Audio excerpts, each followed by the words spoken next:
Bismillahirrahmanirrahim. Assalamualaikum warahmatullahi wabarakatuh. Alhamdulillahirabbil alamin, wassalatu wassalamu ala asyrafil anbiya'i wal mursalin sayyidina Muhammad wa ala alihi wa sahbihi ajma'in. Rabbi shrah li sadri wa yassir li amri wahlul 'uqdatam min lisani yafqahu qawli. Alhamdulillah, bersama saya lagi dengan Muhammad Hamdan Al-Ghazali dalam Tauhid Metafisik.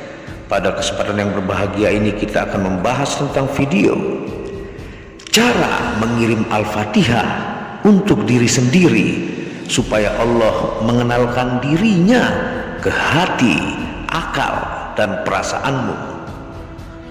Tonton video ini sampai selesai supaya Anda mengerti, tidak gagal faham dan tidak menjadi fitnah karena kegagalfahaman Anda.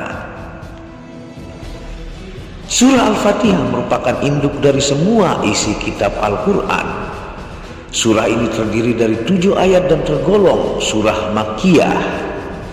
Surah Al-Fatihah memiliki segudang manfaat, baik untuk penenang hati, obat sakit fisik, non-fisik, juga rahasia ma'rifatullah di dalamnya, dan banyak lainnya. Surah Al-Fatihah adalah surah rahasia di atas rahasia semua surah, dan secara syariat ini adalah surah yang wajib dibaca ketika melaksanakan sholat, sebagaimana Rasulullah SAW menyebutkan bahwa pincanglah sholat seseorang jika ia tidak membaca Al-Fatihah. Ada banyak makna mendalam dari surah yang turun di kota Makkah ini.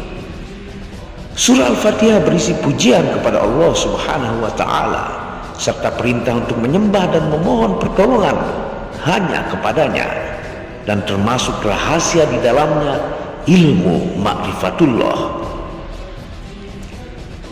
Surah yang satu ini umumnya dihadiahkan untuk orang lain yang masih hidup atau yang sudah meninggal, namun sebenarnya kita juga bisa mengirimkannya untuk diri sendiri, baik sebagai pelembut hati dari nafsu amarah, pengobat sakit, penghindar dari jin fasik, dan juga dibukakan rahasia ma'rifatullah langsung dari Allah Subhanahu wa Ta'ala. Inilah cara mengirimkan Al-Fatihah untuk diri sendiri supaya Allah mengenalkan dirinya ke hati, akal, dan perasaan kita. Simak baik-baik, karena ilmu ini sangat rahasia dan mahal harganya. Caranya adalah yang pertama, ucapkan salam kepada diri sendiri, baik diri fisik juga diri sejati, dengan mengucapkan Assalamualaikum warahmatullahi wabarakatuh. Yang kedua, lalu sebutlah nama diri sendiri secara lembut sebanyak 3 kali. Semisal namanya adalah Fatih, sebut Fatih, Fatih, Fatih dengan nada yang lembut, dan juga sebut diri sejati, yaitu aku, aku, aku. Cara yang ketiga, kemudian sentuhlah dada sebelah kiri, di mana tempatnya jantung berada di dalam tubuh kita, dengan menggunakan tangan kanan sembari mengucapkan Alhamdulillah. Yang keempat, kemudian ucapkan aku menghadiahkan Al-Fatihah untuk diriku, lahir dan batinku sendiri. Ya Allah, jaga, lindungi, rawat hambamu, juga kenalkanlah dirimu padaku, dan hindari aku yang lemah ini dari segala kebatilan. Limpahkanlah segala kebajikan dan rahmat yang engkau miliki.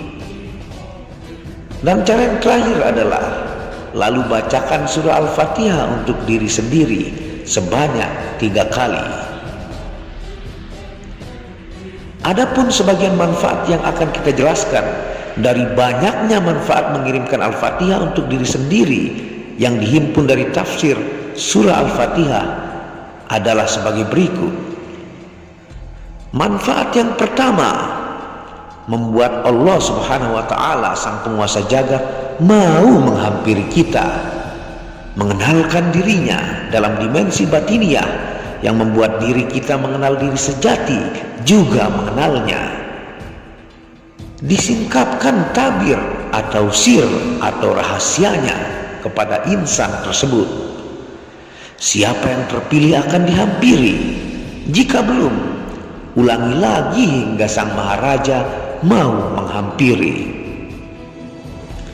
Yang kedua, membuat jin, iblis, dan setan marah, pergi, bahkan terbakar.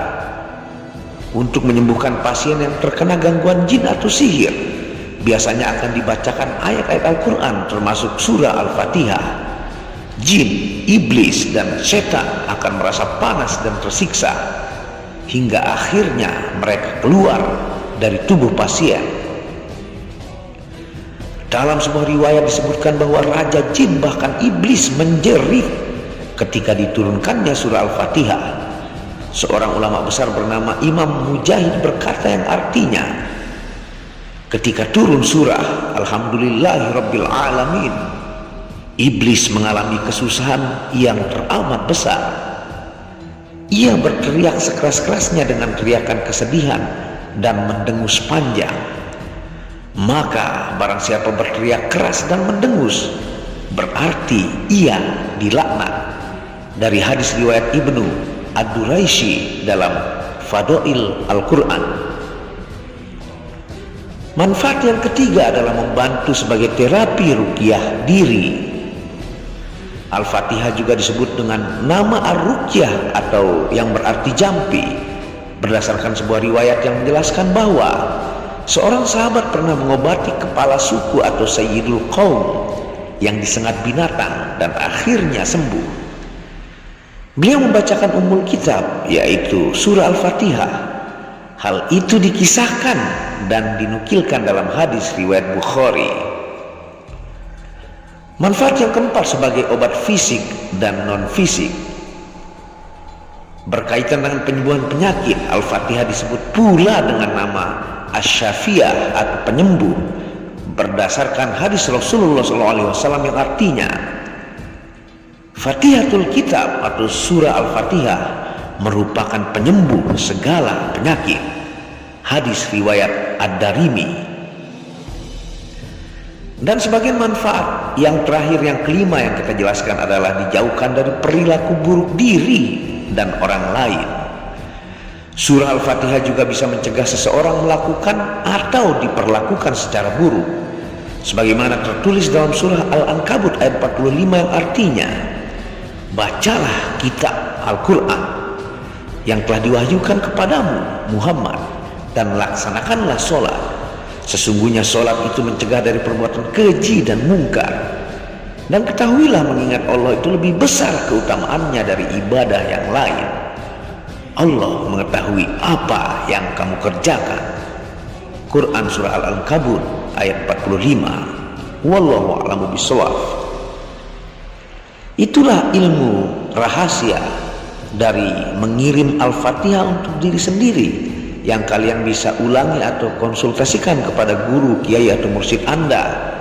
5 cara yang dijelaskan tadi, sehingga Allah mau menghampiri kita sebagai hamba yang lemah untuk mengenalkan dirinya, dan jika belum berhasil kita ulangi lagi sehingga kita mengenal diri kita dan mengenal Tuhan kita. Man arafa nafsahu faqad arafa rabbahu. Barang siapa kenal diri, maka dia kenal Tuhannya. Apabila ada salah kata itu murni dari kebodohan saya sendiri, apabila ada benarnya itu datangnya dari Allah. Wabillahi taufiq wal hidayah. Assalamualaikum warahmatullahi wabarakatuh.